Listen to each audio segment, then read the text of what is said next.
윤석열 대통령이 현직 대통령 신분으로 체포된 지 오늘로 사흘째입니다. 공수처의 조사에 응하지 않은 채 서울구치소 안에서 머물고 있습니다. 네, 공수처가 곧 윤 대통령에 대한 구속영장을 청구할 방침인 것으로 알려졌는데요. 오늘은 장영수 고려대 법학전문대학원 교수, 또 양지민 변호사 두 분과 함께하겠습니다. 안녕하십니까? 네, 안녕하세요. 네, 자, 윤 대통령 서울구치소에서 두 번째 날을 맞았습니다. 전혀 지금 모습을 드러내지 않고 있다 보니 어떤 곳에서 어떤 시간을 보내고 있는지 궁금해하는 분들 많은데요. 먼저 윤 대통령의 상황부터 좀 보겠습니다. 지금 서울구치소에서 두 번째 날 아침을 맞았는데 일단 양복 차림 그대로 생활하고 있다고 전해지더라고요. 그렇죠. 일반적으로 지금 윤석열 대통령의 신분은 체포된 상황인 것이고 아직 구속이 되어서 이 수감이 된 상황은 아니기 때문에 사실 이제 구속 전에 이제 체포를 하면서 대기할 수 있는 그 공간, 독방을 지금 사용 중인 것으로 보시면 되겠고요. 한 3평 남짓한 공간에서 일반적으로 체포가 된 상황이라면 거기서 이제 자고 뭐 식사도 하고 이래야 되는 상황이 있다 보니까 본인의 의복을 착용을 하는 것도 가능하지만 제공되는 이제 옷도 있습니다. 그런데 윤 대통령 측에서는 지금 주장하고 있는 것이 이 체포의 전 절차에 대해서 이제 부정하고 위법이다라고 하고 있는 상황이기 때문에 아무래도 본인이 대통령 신분으로서 이렇게 이제 이 옷을 착용을 하고 이러고 수감시설의 이러한 지시에 따르는 것에 대해서 좀 반감이 있을 여지도 있겠지만 어쨌든 본인의 행동의 일환으로서 그렇게 나는 이러한 위법한 절차에 좀 응하지 않겠다라고 이제 하는 측면도 좀 있어 보이고요. 그렇기 때문에 평소에 이제 착용을 했던 본인의 옷, 양복을 입고 공수처에 이렇게 들어가는 모습이 포착이 되기도 했는데 그 의복 그대로를 입고 지금 생활 중인 것으로 전해지는 상황입니다. 네, 그러니까 이제 지금의 상황을 모든 걸 부인하고 있는 그런 모습인데 혹시 모를 상황에 대비해서 CCTV가 24시간 돌아가고 있다 이런 내용도 전해지는데 혹시 모를 상황이라면 뭐 어떤 상황을 좀 가정할 수 있을까요? 일반적으로 구치소 그러니까 교정기관에서 이렇게 수감자에 대해서 감시를 하는 그러한 이유는요. 물론 뭐 수감자가 돌발 행동을 해서 뭐 거기서 뛰쳐나온다라든지 이렇게 무력적인 그런 상황을 발생을 가정하고 지켜보는 측면도 있지만 하지만 자해 위험이라든지 아니면 본인이 이제 건강 상태가 거기서 나빠져서 뭐 혹시나 쓰러진다라든지 이러한 여러 가지 가능성을 열어놓고 사실은 이제 감시를 하고 있다라고 보시면 되겠고 그러한 측면에서 사람이 그 문 앞에 서서 계속해서 감시를 하는 것은 좀 현실적으로 어렵기 때문에 24시간 계속 이제 CCTV를 확인을 하면서 혹시나 대통령에게 어떠한 무슨 일이 발생하는 것 아닌지 여부를 좀 살피고 있다라고 생각을 하시면 되겠습니다. 예. 네. 자, 교수님, 그 윤 대통령 측에서 체포의 적법성을 다시 판단해달라며 이제 서울중앙지법에 체포 적부 심사를 신청하지 않았습니까? 이게 어제 기각이 됐는데 이게 서울중앙지법에서 내린 판단이기 때문에 더 좀 관심이 쏠리고 있거든요. 판단의 근거는 뭐라고 밝혔나요? 결국 이 체포영장을 발부한 것은 3번의 소환조사 요구를 불응했고 그러니까 이제 강제 소환이 필요하기 때문에 체포영장을 발부한다 이런 것이었었고 거기에 대해 가지고서 뭐 잘못된 것이 없다 예. 이렇게 본 것이고 또 하나는 지금 상황에서 만약에 이 체포영장 윤 대통령이 얘기하는 것처럼 이 수사권 없는 공수처에 의해서 그리고 이제 좀 영장 발부가 정상적이지 않게 서부지방법원을 가서 발부됐고 그것 때문에 이게 불법이다라고 했었을 때는 아마 전국 전체가 뒤집어질 정도의 굉장히 심각한 파급효가 있었을 겁니다. 예. 이게 확신이 없는 상태에서 여기에 대해 가지고 인정하기는 중앙지법에서 매우 어려웠을 것이다. 그렇게 보입니다. 예. 자, 어제 사실 이 체포 적부심에 윤 대통령이 직접 참석하지 않을까 뭐 그런 가능성도 제기가 돼서 어제 저희 뉴스 시간에도 계속해서 그 구치소 모습을 보여드리기도 했었거든요. 그런데 윤 대통령이 직접 참석하진 않았습니다. 그렇죠. 네. 그러니까 변호인이 밝히기로도 현직 대통령 신분이기 때문에 경호처의 경호를 받아야 되는 것이 맞는데 다들 공수처에 출석하는 그 모습을 지켜보셨겠지만 대통령이 직접 이 공수처로 이동하기 전에 경호 차량이 일부 인원에 미리 와서 경호상의 문제가 없는지 시설 점검이라든지 주변 확인을 다 거쳤거든요. 그런데 이제 체포 적부심에 대한 심리가 굉장히 좀 빠르게 잡혔습니다.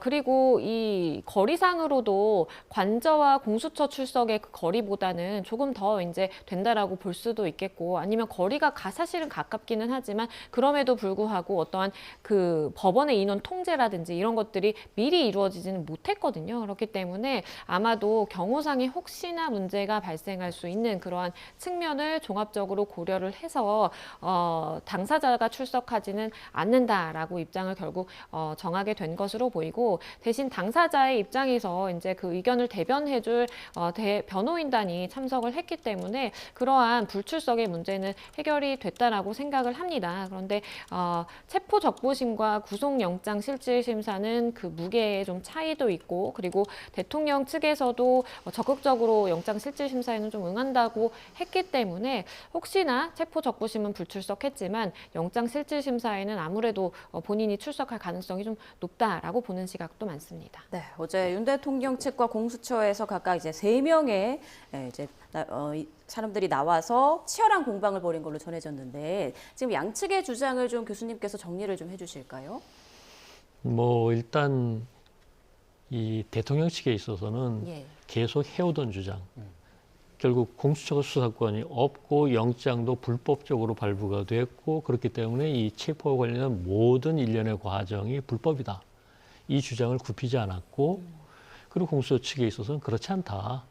합법적으로 발부된 영장이고 거기에 따라 적법하게 집행된 것이다. 뭐 그건 이제 당연한 얘기인데, 예.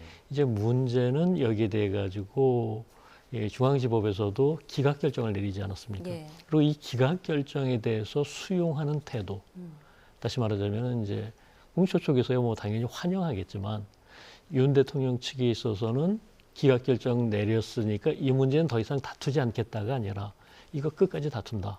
앞으로도 계속 어떤 공수처 수사권 문제든 이 서부지방법원에서 영장 발부 문제든 이건 불법이라고 확신하고 계속 문제 제기하겠다. 이런 태도를 보인 것이죠. 예. 그리고 여기서 이제 우리가 두 가지를 생각할 수 있는데, 예. 한 가지는 뭐 체포 자체에 대한 건 뭐 이미 말씀을 드렸습니다만, 더불어서 여타의 쟁점들에 대해서도 불법이라고 뭐 얘기할 수 있는 건 뭐든지 다 다투겠다. 다시 말하자면은 박근혜 전 대통령 경우에서는 변호인단이 법리 논쟁을 거의 하지 않았다. 이런 얘기인데, 이번에는 그렇지 않다. 끝까지 따지면서 법리 논쟁할 거다라고 하는 자세를 보여준 것이다. 그렇게 봅니다. 사실 이 서울중앙지법의 이 판단이 어제 주목됐던 것은 대통령 측이 계속해서 법원에 대한 문제를 제기를 했었잖아요. 서부지법에 왜 영장 청구를 하느냐.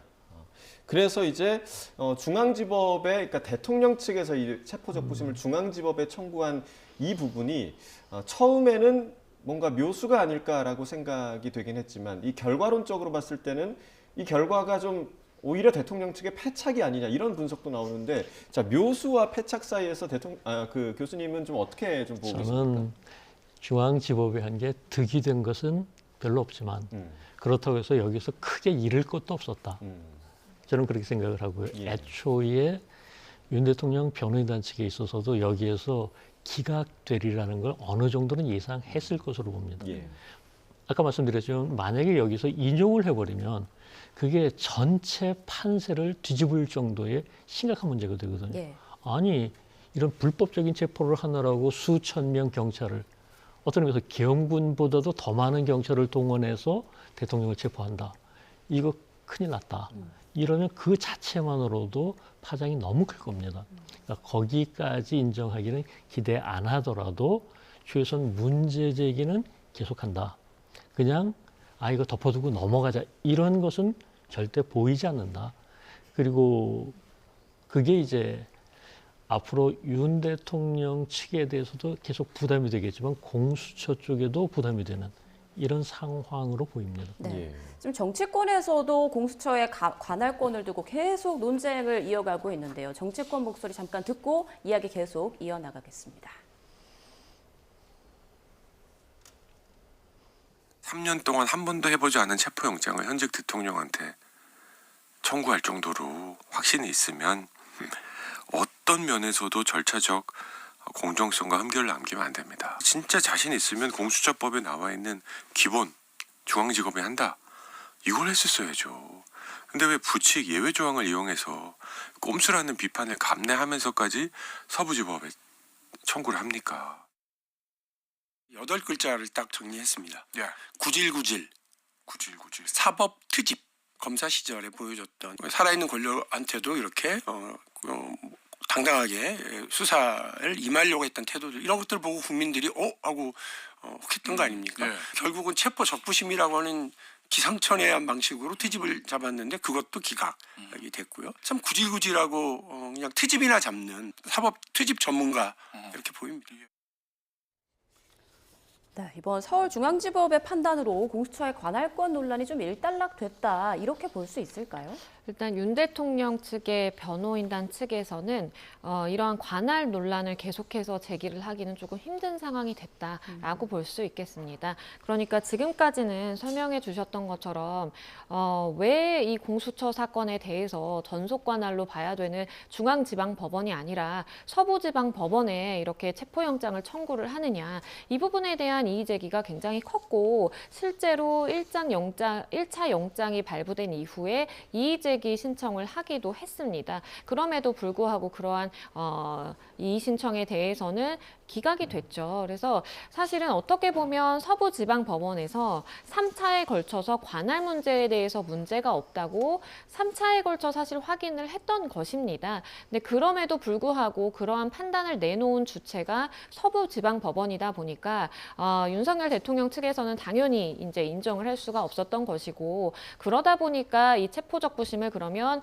꼭 반드시 체포영장이 발부가 된 그러한 법원에 청구를 해야 된다라는 조항이 없다 보니까 그러면 중앙으로 가자 해서 이제 중앙에서는 혹시나 다른 결과가 나올 수 있을지를 좀 기대를 했었던 것 같은데요. 그럼에도 불구하고 중앙지방법원에서 이러한 1차 그리고 2차 영장 발부에 대해서 어떠한 법적인 하자라든지 체포적부심에서 논할 그러한 이유가 없다라고 판단을 했기 때문에 더 이상 관할과 그리고 그와 함께 계속 문제 제기가 되어 왔던 수사권 문제는 그래도 어느 정도 좀 일단락이 되고 넘어가고 있다라고 보는 것이 적절합니다. 자, 변호사님, 일단락이 됐다고 볼 수 있다라고 얘기를 해주셨는데, 교수님 어떻게 보세요? 그러니까 체포적부심은 중앙지법에서 어제 기각을 한 상황이고, 오늘 이제 예상되고 있는 구속영장에 대해서 공수처가 나름의 일관성을 위해서 또 서부지법에 청구할 가능성이 높다라는 얘기가 나오고 있는데, 그러면 또 이 부분에 대해서 대통령 측에서 이 관할권 논란에 대해서 또 문제 제기를 하는 부분이 좀 힘이 떨어지지 않을까? 왜냐면 어제 기각이 됐기 때문에. 이 부분에 대해서는 저는 어떻게 보세요? 조금 생각이 다른데요. 일단 문제가 되는 것은 이 중앙지법이냐 혹은 서부지법이냐, 이것을 가지고 중앙지법을 판단한 건 아니거든요. 다시 말하자면 거기에 있어서는 체포영장을 발부할 요건을 갖췄다. 그러니까 체포영장 자체가 적법하다. 예. 이 얘기만 한 거거든요. 예. 체포영장에 대해서만. 그렇죠. 예. 그리고 이 체포영장에 대해서 그동안에 여러 가지 논란이 있었던 것이, 예컨대 형사소송법 110조, 111조를 넣는 문제에 대해 가지고 비판이 많다 보니까 2차 영장에 있어서 뺐지 않습니까? 결국 그런 식으로 개별적인 쟁점마다 다툴 수 있는 여지는 여전히 남아있다. 저는 그렇게 생각을 하고, 예. 특히나 지금 왜 서부지법으로 갔느냐에 대해서 충분히 설명하지를 않았어요, 공수처가. 그러다 보니까 여러 가지 의혹들이 제기되고 있는데, 그런 의혹들 중에 일부라도 또 사실로 확인된다면 쟁점은 재점화될 수 있습니다. 그러니까 이제 그런 점들에 대해서 일단락일 수는 있지만 완전히 끝난 것은 아니다. 그렇게 생각합니다. 예. 자, 체포 적부심 절차가 진행되는 동안에 이제 시간이 정지됐습니다. 그러니까 대통령의 체포 시한도 좀 늦춰지는 거죠?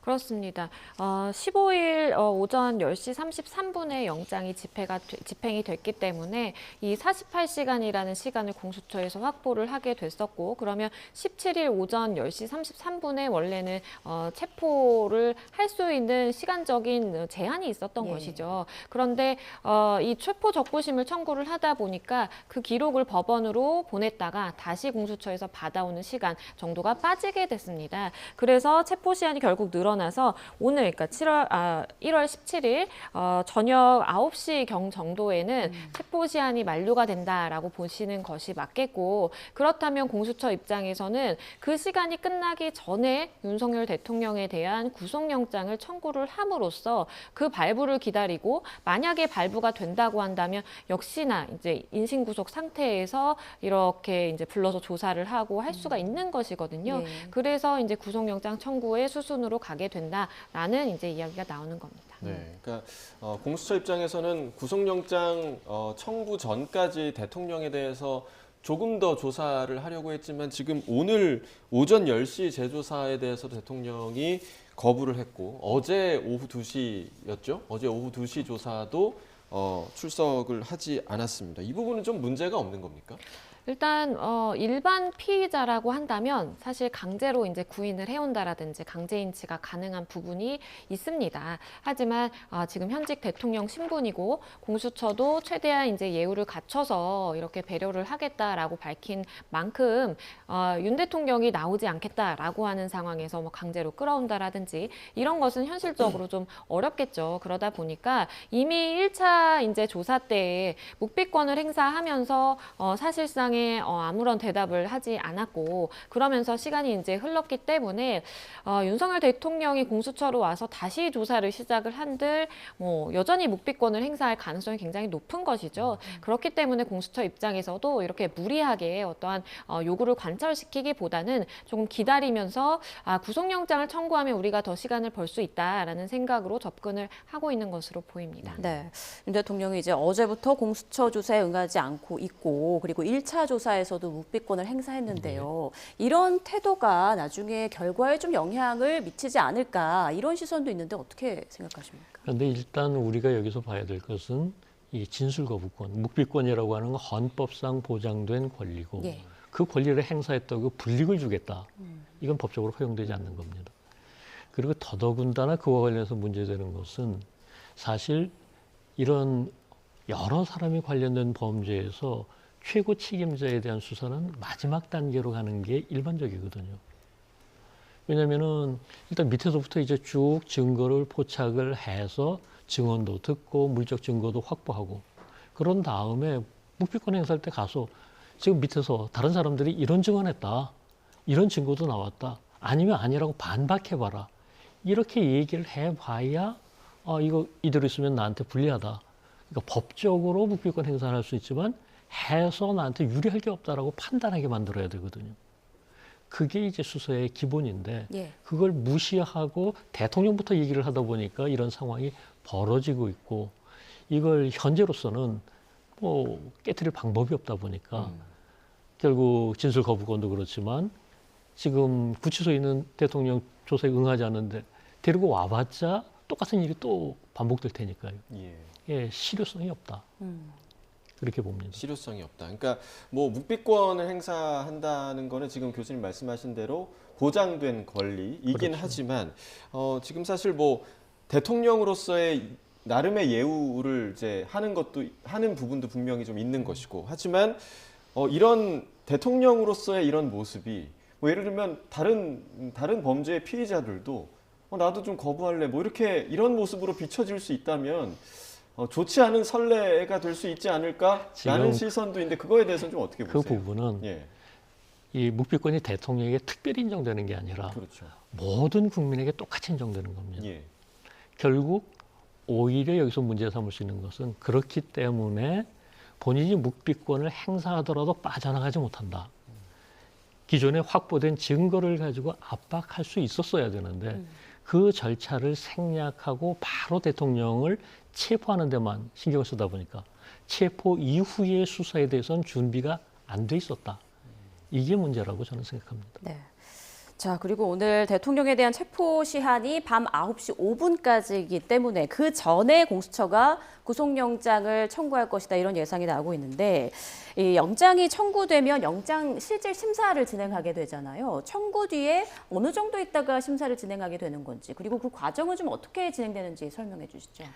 일반적으로 구속을 결정하는 중요한 사실 인신 구속을 두고 벌어지는 문제이기 때문에 심리 자체는 굉장히 이제 신속하게 정해집니다. 그러니까 네. 체포적부심만 보더라도 굉장히 빠른 시간 내에 그 심리 시간이라든지 기일이 지정된 것처럼 현직 대통령에 대한 구속 여부를 다투는 그러한 문제이기 때문에 아마도 서부지방법원이든지 중앙지방법원이든지 이 사건을 최우선적으로 이제 하려고 좀 노력을 할 가능성도 있기 때문에 빨리 이제 정해질 것으로 기대가 되는 상황이고요.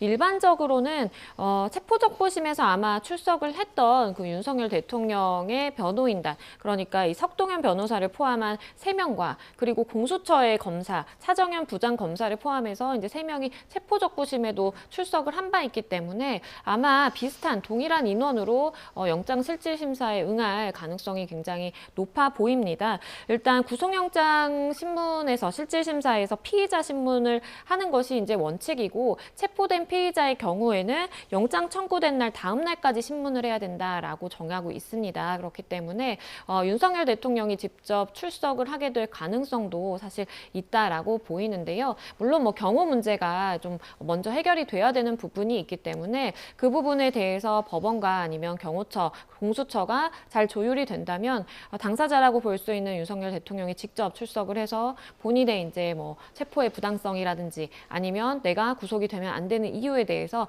피력할 수 있는 기회도 마련될 수 있다라고 보입니다. 네, 여러 논란의 지점들이 여전히 뭐 남아 있긴 하지만 그래도 오늘 이제 공수처가 구속영장을 청구할 것으로 예상이 되는데, 교수님 좀 어떻게 그 결과를 어느 정도로 좀 예상을 하십니까?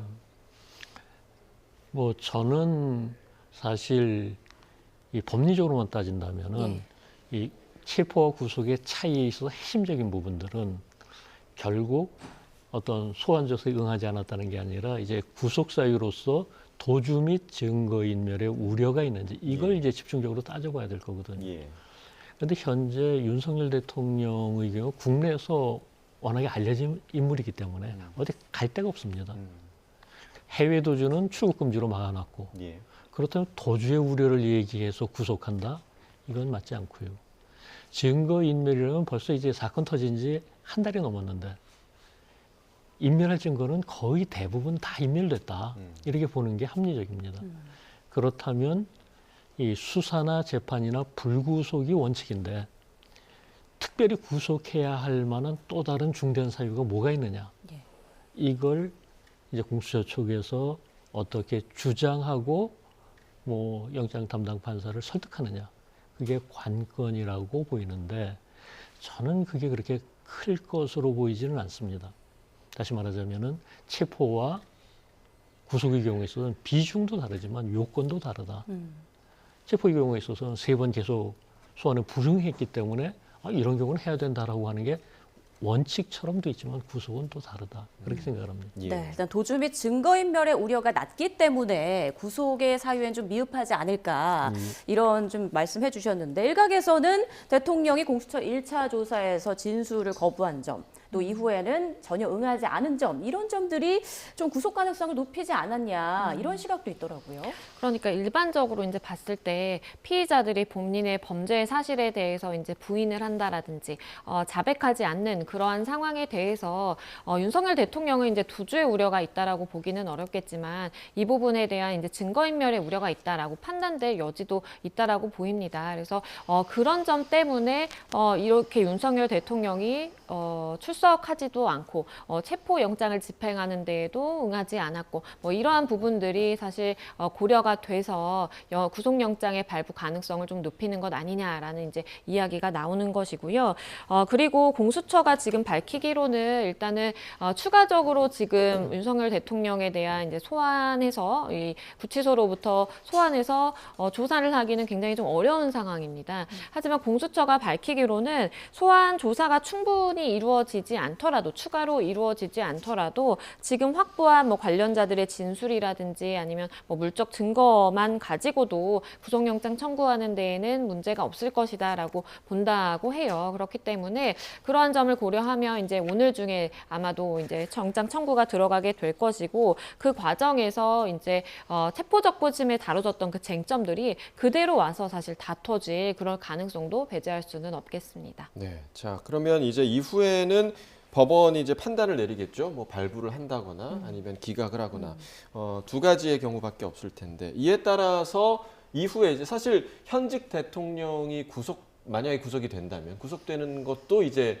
헌정사상 처음 있는 일이 되게 되는데 그렇다면 대통령의 이후의 거취가 좀 어떻게 되는 건가요? 그러니까 만약에 기각된다라고 한다면 그 자체로 체포 시한이 이제 만료가 될 가능성이 높기 때문에 그대로 시간이 흐르겠죠. 그렇기 때문에 그 즉시 이제 석방을 해야 되는 것이고 아마 관저로 갈 수 있을 것으로 보입니다. 그런데 만약에 이제 구속영장이 발부가 된다라고 한다면 이제 구속된 상황에서 공수처의 조사라든지 그리고 검찰의 조사에 응하게 될 가능성이 있습니다. 구속의 경우에도 이제 검찰 단계에서 20일이라는 시한을 못 박아두고 있기 때문에 지금 공수처와 검찰 사이에서는 10일, 10일씩 나눠서 이제 대통령에 대한 이제 조사를 하자라는 모종의 합의가 된 상황입니다. 그래서 만약에 발부가 된다면 그렇게 이제 나누어서 조사를 받게 될 가능성이 있고요. 하지만 여기서의 또 다른 변수는 구속이 된 상황이라고 하더라도 뭐 현직 대통령 신분이기 때문에 서울구치소에서 나는 나가지 않겠다. 내가 이미 한 이야기는 다 했고 조사에 응하지 않겠다라고 할 가능성도 있습니다. 그렇게 된다면 실질적으로 구속을 통해서 인신 구속을 한 상황이지만 신변 확보를 한 상황이지만 뭐 유의미한 어떠한 뭐 진술을 이끌어낸다라든지 조사는 불가능한 상황이 올 수도 있겠습니다. 네, 그런데 윤 대통령 체포 시한이 오늘 밤 9시 5분이기 때문에 그 뒤로 만약에 구속영장 심사가 계속 이어진다면 그동안 대통령은 어디에서 머물게 되는 건가요? 일반적으로 서울구치소에서 대기를 합니다. 그러니까 지금 윤석열 대통령의 경우에는 체포된 상황에서 구속영장 신심사를 받고 영장이 발부되느냐를 기다리지만 그게 아니라 일반 자유롭게 다녔던 이제 국민들이라도 이제 피의자인 상황에서 구속영장 청구가 되면 그 영장 7심 심사에 출석을 해서 서울구치소에서 대기를 하다가 아니면 상황에 따라서는 검찰에 대기를 하는 경우도 있습니다. 그래서 대기를 하다가 영장 발부인지 아닌지에 따라서 석방이 되든지 아니면 그대로 구치소로 신변이 인계가 되든지의 상황을 거치게 됩니다. 네. 자, 지금까지의 그 대통령 측의 상황을 보면 뭐 이제 대리인단이 뭐 불법의 요소로 보고 있는 부분마다 계속해서 이제 법적 조치를 취했는데 대부분이 좀 받아들여지지 않는 부분들이 많았단 말이죠. 그래서 대통령 측에서 지금 이 전략이 맞는 거냐, 이 전략을 바꿔야 되는 거 아는 거냐, 이런 얘기가 계속 나오고 있는데 이 부분은 교수님 좀 어떻게 좀 보십니까? 뭐 그거야 이제 이 대통령 변호인단 측에서도 나름대로 고려하는 바가 있겠죠. 근데 저는 개인적으로는 일단 세 가지 측면으로 나눠서 봐야 되는데 지금 현재 윤 대통령하고 이재명 대표하고 시간 싸움하고 있다. 이건 뭐 널리 알려진 사실이고 이 시간 싸움의 측면에서도 전략을 바꾸지는 않을 것 같은 결국 다툴 거 다 다투면서 끌 수 있는 시간은 끌겠다. 이런 의도도 전혀 없다고 말하기는 어려울 겁니다. 그리고 이제 두 번째로는 이 지지자들을 향해서 나 쉽게 포기하는 거 아니다. 나 끝까지 싸우겠다고 얘기했고 그 얘기대로 간다. 이런 걸 보여주는 것도 있을 겁니다. 그리고 이제 세 번째로는 실제로 이거는 뭐 별로 받아들일 가능성이 없다는 생각하면서 하는 것도 있지만 그중에 일부는 이건 진짜로 다툴만 하다. 이런 것도 섞여 있을 겁니다. 네. 알겠습니다. 자, 이쯤에서 지금 대통령이 구금돼 있는 서울구치소 주변 상황을 잠깐 보도록 하겠습니다. 지금 지지자들이 많이 모여 있다고 하는데요. 현장 화면 함께 보시죠. 네, 지금 서울구치소 모습인데요. 이곳에 윤 대통령 측 변호인이죠. 석동현 변호사가 이곳에서 입장을 전하고 있다고 합니다. 왼쪽편에 보면 많은 취재진들이 모여서 지금 상황을 전하고 있는 것으로 보이는데요. 네, 석동현 변호사가 이 자리에서 어떤 입장을 밝히고 있는지 전해지는 대로 이제 저희가 계속해서 보도를 해드릴 예정이고요. 지금 요 구치소 앞에서는 방금 들으신 대로 계속해서 지지자들의 그 집회 소리가 들리고 있는 그런 상황입니다. 여전히 윤 대통령을 지지하는 많은 시민들이 모여서 현재 이곳에서 집회를 진행하고 있는 상황이고요. 왼쪽 아래편에 보시면 취재진들이 모여 있는 곳에 석동현 변호사가 둘러싸여서 입장을 전달하고 있는 것으로 현재 알려지고 있습니다. 네, 석동현 변호사의 입장 전해지는 대로 저희가 또 한번 속보로 전해드리겠고요. 자, 이번에는 국회 상황을 또 잠깐 전해드리겠습니다. 자, 오늘 원래 우원식 국회의장 주재로 오전에 국민의힘과 민주당 원내대표가 만나서 그 비상계엄 특검법과 관련한 협상을 진행할 예정이었는데요. 이게 오후로 좀 밀렸습니다. 그래서 국민의힘 권성동 원내대표와 그리고 민주당 박찬대 원내대표가 협상을 진행했는데 결국 성과 없이 끝난 걸로 보이고요. 오후 2시 조금 지나서 이제 협상이 끝나고 본회의는 개의가 된 상황입니다. 네, 함께 좀 들어보도록 하겠습니다. 현장 화면 함께 보시죠. 자, 지금 권성동 원내대표가 나오고 있고요. 옆에 주진우 의원도 함께 등장을 하고 있습니다. 네, 이건 현재 지금 이 시각 상황이 아니고요. 오후 2시를 조금 지나서 여야 원내대표가 협상을 한 뒤에 만났던 상황입니다. 들어보시죠. 다시 우리가 반박 의견을 제시했고 본격적인 그런 토론은 이루어지지 않은 상태입니다. 본회의 때문에 이제 끝났습니다. 언제 다시 만나세요? 본회의 끝나고.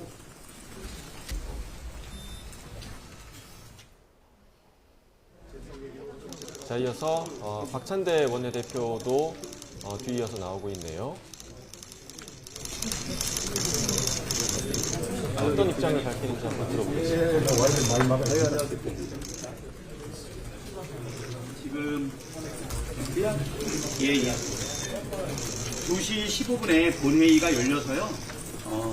우리 내란 특검 외에 안건들을 처리를 하고 정회를 하고 난 이후에 특검법과 관련된 국민의힘과 민주당 사이에 합의한 도출을 위해 가지고 협상이 아마 들어갈 것입니다. 거기까지. 그래서 지금 자리에서는 국민의힘이 제출하고자 하는 법안을 아직 제출은 안 했는데 그 초안을 가지고서 다시 의견을 제안을 했고요. 그 제안한 의견에 대한 사유들을 이야기를 했고 우리는 거기에 대해서 우리의 입장을 1차적으로 이야기를 나누고 있습니다. 서로 이야기했던 부분을 기초로 해서 정의하는 기간 안에 협의를 진행해 나가도록 하겠습니다. 일단 2시 15분에 시작하는 이 안건이 아마 빠른 시간 내에 끝날 거예요. 그럼 정회하고 바로 다시 만나든지 의장실에서 협의해 나가면서 또 네, 비상계엄과 관련한 특검법을 두고 여야 원내대표가 협상을 했는데 일단 권성동 원내대표는 여당 자체 특검 법안을 민주당에 설명을 했다라고 밝혔고요. 박찬대 원내대표는 여당이 초안을 바탕으로 의견을 제안했고 야당에서 1차 입장을 설명한 상황이다 이런 말을 했습니다. 네, 그리고 지금 본회의 일정이 지금 시작이 됐기 때문에 일단은 본회의에서 내란 특검 외의 안건을 처리한 후에 여야가 협상을 할 거다라고 박찬대 원내대표가 밝히기도 했고요. 여당에서 이제 가져온 초안에 대해서 민주당 측에서는 의견을 제안했고 또 야당이 1차 입장을 또 설명을 하기도 했다. 그리고 정회 기간 안에 합의할 것이다. 이런 입장을 밝히기도 했습니다. 네, 앞서 민주당에서는 내란 특검은 헌정 질서와 민주주의를 유린한 중대범죄 단죄를 위해서 꼭 필요하다며 오늘 중에 처리를 공언하기도 했는데요. 관련 내용 또 들어오는 대로 속보를 전해드리겠습니다. 자, 그리고 저희가 이제 계속해서 이야기를 나누고 있었는데 윤 대통령 측에서 오동훈 공수처장 그리고 우종수 국수본부장을 내란 혐의로 또 검찰에 고발을 하기도 했습니다. 어떤 혐의로 고발을 한 건가요? 일단 윤 대통령 측은 오동훈 공수처장과 그리고 우종수 경찰 국가수사본부장이 군사기밀 탐지를 했고 수집을 했고 이것을 누설했다. 그리고 또 공문서를 위조했다. 또 불법 체포와 감금을 하려고 했다라는 부분에 대한 이제 문제 제기를 했습니다. 이 부분에 대해서 좀 설명을 드리면 그러니까 애초에 문제가 됐던 그 55 경비단이라는 그 직인이 찍힌 그러한 공문서를 위조했다라는 것 관련해서 지금 강 강하게 문제 제기를 하고 있는 것으로 보이고요. 그리고 윤석열 대통령 측은 애초에 그 관저 내지는 관저로 들어오는 그 출입문 이내의 모든 이 반경의 그 시설물에 대해서 군사 기밀이 있는 시설이기 때문에 이 부분에 들어오는 것 자체가 군사 기밀에 대한 탐지 내지는 수집을 위한 시도인 것이고, 그리고 체포를 위해서 일부 경호처 인력들과 소통을 하면서 그러한 정보를 실제로 빼냈다. 그러한 정보를 기반으로 해서 체포의 그 전략을 수립한 것이기 때문에 이것은 군사 기밀에 대한 중대한 위험이다라고 이야기를 한 바도 있습니다. 그렇기 때문에 그러한 부분에 대해서 고발을 통해서 좀 문제 제기를 하고 판단을 받아보겠다라고 하는 것이고요. 이것을 내란 혐의로 특정을 한 이유는 내란이라는 것 자체가 어쨌든 국헌문란 행위로 볼 수가 있겠는데, 이렇게 위법하게 군사 기밀을 수집을 하고 공문서를 위조하면서까지 이 불법한 체포를 감행하려는 것 그 자체가 국헌문란이다라는 논리로 해서 내란 혐의로 검찰에 고발을 한 상황입니다. 네, 교수님은 어떻게 생각하세요? 공문서 논란과 윤 대통령 측이 공수처장과 국수본부장을 고발한 것에 대해서. 두 가지 측면으로 볼 수 있겠죠. 예. 아까 이야기했던 것처럼 법적으로 다툴 수 있는 건 다 다툰다. 이게 이제 하나고, 또 하나는 실제로 이 중에 있어서 체포를 위해서 들어간 것까지 다 문제 삼기는 어렵겠지만 주장하는 대로 이제 공문서를 위조한 게 사실이라면 상당히 중대한 문제로 불거질 수 있거든요. 이런 부분들에 대해서 사사시 밝혀야 된다.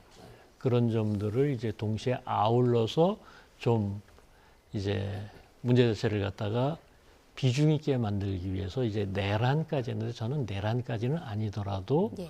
뭐 불법의 가능성은 있어 보이기 때문에 밝히기를 해야 된다. 그렇게 봅니다. 네. 자, 그리고 이제 오늘 오전에 또 의미 있는 부분이 좀 있었는데, 윤 대통령에 대한 체포영장 집행을 방해한 혐의를 받는, 그리고 경호처 내에서 강경파로 분류되기도 했던 김성훈 대통령실 경호처 차장이 오늘 오전에 경찰에 출석을 했는데, 이 장면 함께 보시고 이야기 나눠보겠습니다. 이 추운 겨울에도 차가운 바닥에서 오로지 자유대한민국을 위해서 지키기 위해 저렇게 지지하시는 분들을 생각할 때마다 마음이 아프다. 내가 더 기운 차려서 꿋꿋이 자유대한민국을 지켜내겠다. 너도 너의 본연의 임무를 수임을 다해라. 약 30년 동안 7분의 대통령을 모셔왔잖냐. 윤석열을 모신 게 아니다. 헌법기관인 대통령을 모신 거기 때문에 그런 수임을 다해라 말씀하셨습니다. 자, 김성훈 차장이 오늘 경찰에 출석하면서 여러 가지 이야기를 했습니다. 정당한 경호 임무를 수행했다. 이 점을 강조하는 점이 좀 눈에 띄었는데, 좀 어떻게 좀 보셨나요? 저는 그 부분에 일리가 있다고 생각을 합니다. 왜냐하면은 예컨대 이제 계엄에 동원된 군인들, 경찰들 이런 경우에 있어서는 뭐 이쪽 경우하고 이제 상당히 유사하다고 보는데, 일단 경호처는 법률상 대통령을 경호하는 의무를 지고 있습니다. 예. 그리고 그런 경호처가 경호를 포기한다. 이거 자체가 정상적인 경우는 아니거든요. 그리고 이게 이제 적법한 영장이라면 또 모르겠는데 적법성에 대해서 논란이 있는 영장 집행이다. 이랬을 때는 뭐 누구는 적법하다고 그러고 누구는 불법하다고 그랬었을 때 경호처로서는 대통령의 말을 들어야지 다른 쪽의 말을 듣기는 어렵지 않겠습니까? 저는 그런 점에 있어서 뭐 이게 완전히 틀린 얘기는 아니라고 생각합니다. 자, 오늘 조사 이후에 경찰이 그 김성훈 처장의 신병을 확보할 것이다 이런 가능성이 나왔는데 바로 체포를 했더라고요. 그렇습니다. 일단은 영장이 발부가 되어 있는 상황이고, 사실 2차 영장 집행, 그러니까 윤 대통령에 대한 영장 집행을 할 당일에 함께 이제 체포를 할 가능성도 있었다라고 이야기가 나오기도 했는데, 그럼에도 불구하고 그 시한을 조금 늦춰준 이유는 현직 대통령에 대한, 그러니까 어쨌든 뭐 경호 업무를 수행을 해야 되고 공수처로 이동하는 상황에서도 경호는 계속돼야 될 필요성이 있기 때문에 그 시한을 늦춰주는 것만 있는 것이지 영장 집행을 안 하겠다라는 입장은 아니었기 때문에 막바로 체포에 들어간 것으로 보이고요. 그리고 법리적으로 보더라도 이것이 체포는 사실은 이제 이미 3차의 소환 조사에 불출석을 했기 때문에 조사를 위해서 발부된 영장입니다. 그런데 어쨌든 본인이 출석을 해서 조사가 다 이루어졌는데 그 목적이 달성됐음에도 불구하고 그 이후에 체포를 한다라는 것은 또다시 이제 위법성의 시비가 붙을 수가 있습니다. 그렇기 때문에 막바로 약속된 날짜에 변호인과 함께 출석을 했고 그 앞에서 영장 집행을 바로 한 것으로 보입니다. 김성훈 차장에 대해서는 경찰이 어떤 점에 좀 중점을 두고 조사를 좀 진행할 거라고 보십니까? 지금 받고 있는 혐의는 일단 특수공무집행 방해입니다. 그렇기 때문에 당일에 이제 경호처의 경호법에 따라 업무를 나는 한 것이다, 소임을 다한 것이다라고 이제 밝히고 있는 상황인데요. 과연 그러한 업무 범위가 영장 발부를 받은 이 공수처의 영장 집행을 막아설 만한 그러한 적법한 근거를 가지고 있는지에 대해서도 살펴볼 것으로 보이고요. 당일에 영장 집행을 막아서기 위해서 어떠한 지시를 내렸는지 실제로 경찰이나 공수처의 출입을 막기 위해서 어떠한 명령을 내렸는지에 대해서 중점적으로 물어볼 것이라고 보입니다. 왜냐하면 어떠한 일부의 몸싸움도 있었다라고 전해지기는 하지만 차벽이라든지 철조망을 쳐서 이 막아서는 것 자체를 공수처에서는 우리가 정당한 영장 집행을 하려는 것을 막아선 특수공무집행 방해다라고 법리를 지금 구성하고 있는 상황이기 때문에 그에 맞춰서 어떠한 명령을 구체적으로 했는지를 집중할 것으로 보입니다. 네. 자, 이번에는 헌법재판소 얘기로 좀 넘어가 보겠습니다. 앞서 이제 브리핑에서 6차에서 8차 변론 기일까지 지정을 해서 발표를 했고 또 증인 신문 기일도 이야기를 했습니다. 자, 그런데 교수님, 앞서 그 윤 대통령 측에서 헌재의 변론 기일을 미뤄달라고 재판부에 요청했는데 기각이 됐잖아요. 이 부분은 합니다. 어떻게 생각하세요? 지금 일단 헌법재판소로서는 국정의 혼란 사태, 이걸 최대한 빨리 종식시키기 위해서 결정을 빨리 내려야 된다. 심판 기일을 늦춰가지고 결정을 늦추는 것은 곤란하다. 이런 기본적인 입장을 가지고 있는 것으로 보입니다. 다만 여기서 이제 우리가 한 가지 조심해야 될 것은 그러한 헌법재판소의 판단이 틀렸다고는 생각되지 않습니다. 그런데 그 중간 과정에서 절차적인 공정성, 어떤 한쪽 당사자에게 유리하거나 불리한 이런 상황이 되면 그동안에 노무현 전 대통령이나 박근혜 전 대통령의 경우는 헌법재판소 결정을 통해서 국민들이 납득하면서 이제 혼란이 종식이 됐는데 이거 국민들이 납득 못하는 이거 공정하지 못한 재판 아니냐 이렇게 되면은 혼란이 오히려 더 커질 수도 있다.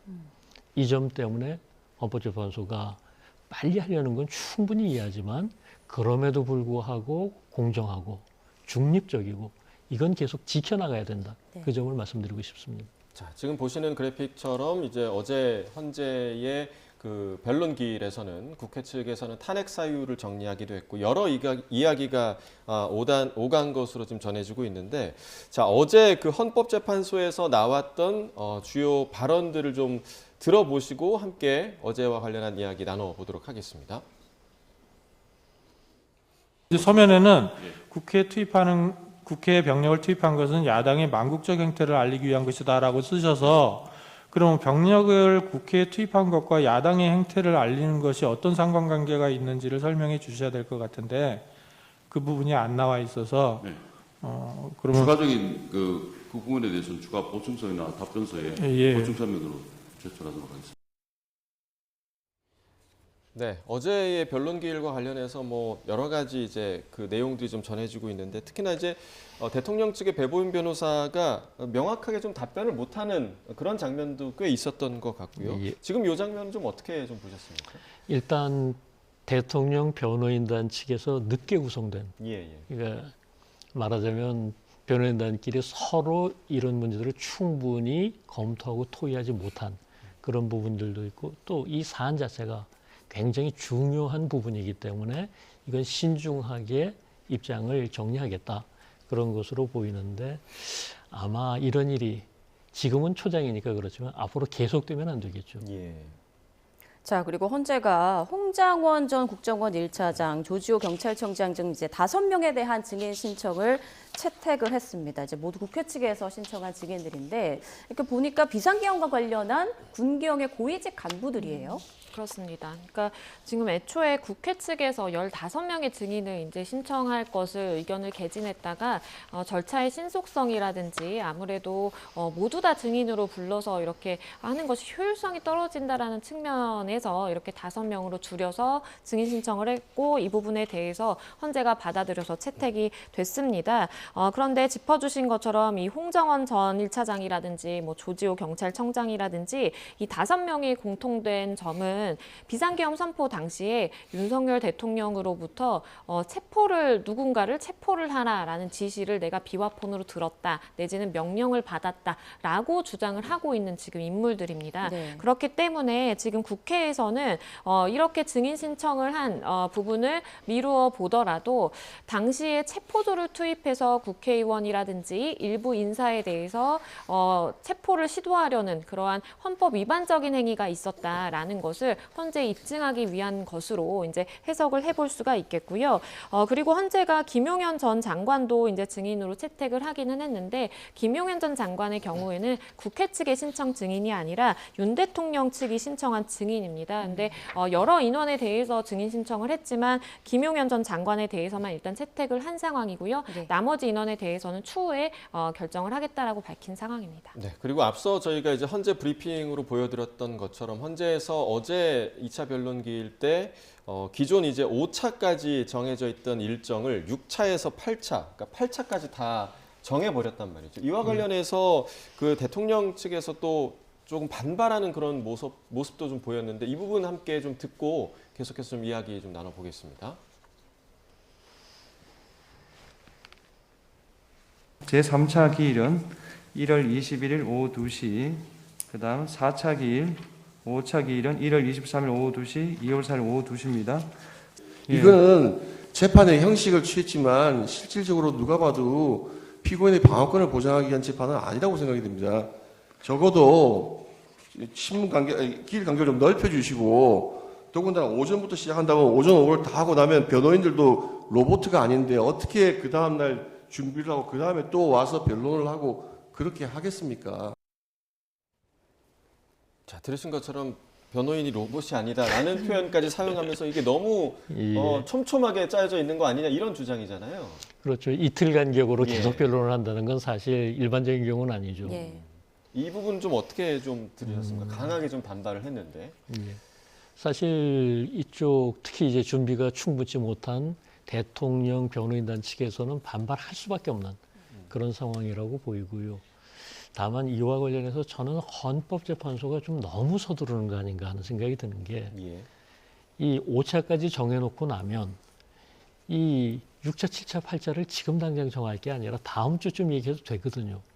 그리고 그 진행 상황에 따라서 조금 더 타이트하게 가도 되겠다 아니면 여기서는 조금 한텀 쉬어야 되겠다 이런 얘기들이 나올 수 있을 텐데 왜 이걸 너무 서두르고 있는지 이게 오히려 어떤 공정성 시비를 낳게 된다면 득보다 실이 훨씬 더 크다.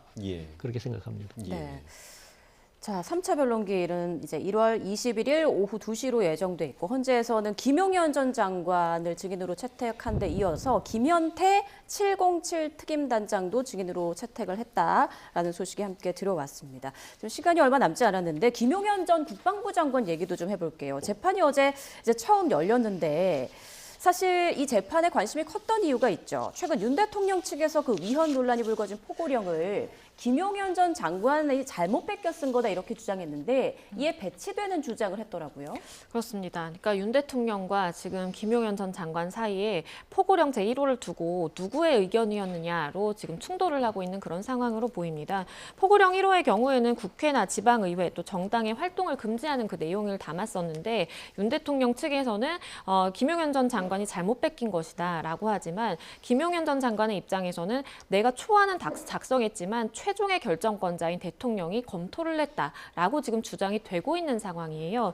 그래서 물론 진술의 신빙성을 따져봐야 되는 절차가 반드시 필요해 보이고, 다만 이 1972년과 80년도의 포고령이나 포고문을 보면 정확하게 뭐 국회, 지방의회 이렇게 되어 있던 게 아니라 그냥 정치 활동을 금지한다라는 내용이기 때문에 과연 잘못 베꼈을 여지가 있는 부분인지에 대해서 양측의 주장만 있는 상황이기 때문에 그 주장의 신빙성을 따져볼 절차가 남아있다고 봅니다. 네, 알겠습니다.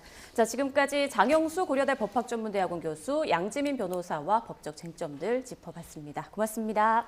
감사합니다.